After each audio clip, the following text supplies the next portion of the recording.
It's extraordinary. 18 points is all that they need now from their remaining fixtures to guarantee top spot to Manchester City.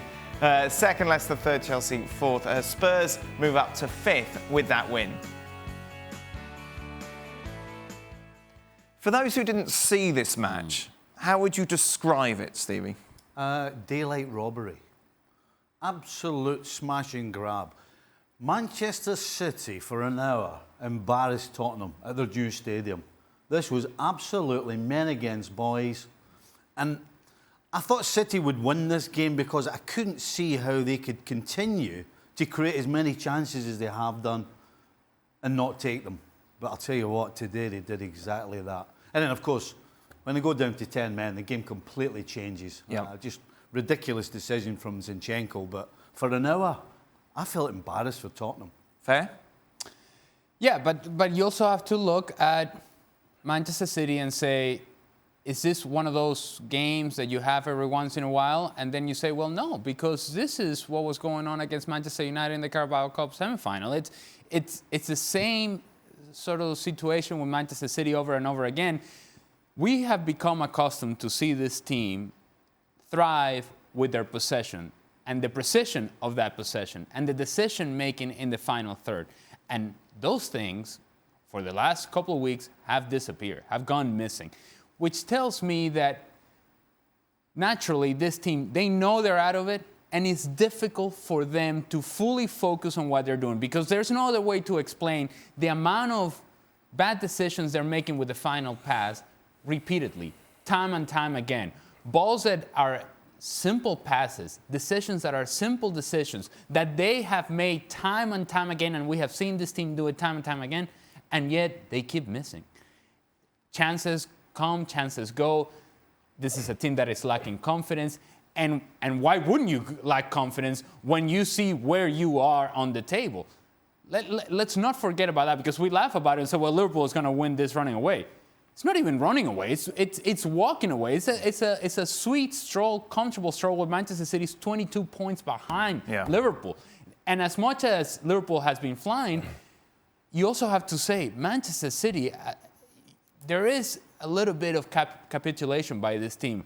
Not that they mean to do it, but it's almost as if we have no chance. And you are lacking that edge and that concentration that we usually see and expect from a Pep Guardiola team. Mental. Yeah. It's mental. Because we know the ability's there. We've seen it from the very same... So are we saying if Liverpool were level on points with City at the moment, we wouldn't see these sort of performances? Yes. Yeah, I would say that there is a level of focus that is not quite there. And if you needed an example, they can just go up to their manager, Pep Guardiola, and say, isn't this the sort of thing that happened to your Bayern Munich teams in Champions League once they had won the Bundesliga? But that's exactly what you see. It's a lack of focus, a lack of concentration, lack of things that it's so basic for players of that level, and they're not doing it correctly. When you've been at the level that City have been at for the amount of time that they have, that's always going to be your biggest problem, is keeping that mental level. You can stay physically fit. You know, you can do all kinds of tests on you and keep you doing this and do that. But what goes on between your ears, to stay at the level they were at, eventually there's a drop-off, and that's what we're seeing right now. Mark Ogden with us. Mark, you were at the game. What was everyone talking about? Well, first of all, they're talking about the VAR, the decisions that were kind of head-scratching at one point. The Sterling incident, which should have been a red card, it wasn't. Mike Dean didn't go to the pitch-side monitor again, when if he'd done that, he might have changed the decision that was made by the VAR.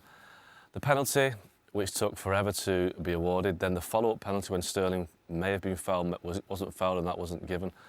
But ultimately, it was, I think the guys are right, it was about why City couldn't turn the dominance into a winner. And I think it is a focus thing, and I think it is a concentration thing. I think, you know, top-level players, they need to be challenged, and I think they know that the league's gone and it's hard to motivate themselves. And on top of what the guys are saying, you know, for 2 seasons, City were absolutely at the top end of physical and mental kind of focus by winning it with 100 points and winning the league by winning the domestic treble last year. So I think there's an automatic switch off. It's inevitable that after 3 years that it's impossible to keep your foot on the pedal for that long, especially when Liverpool have won 24 out of 25 games, and it's just a freaky season. You know, if you look at City's goals, they've scored 65 goals this season. This time last year after 25 games, they've scored 66. So they're still scoring goals.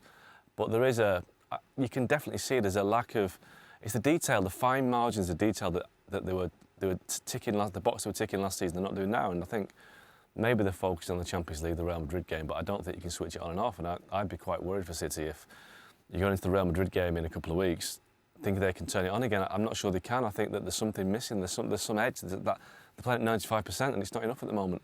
It's a great point, isn't it? How easy is it to switch back on then when it's a proper game against Real Madrid in the Champions League? No. You can't. You can't. You can't.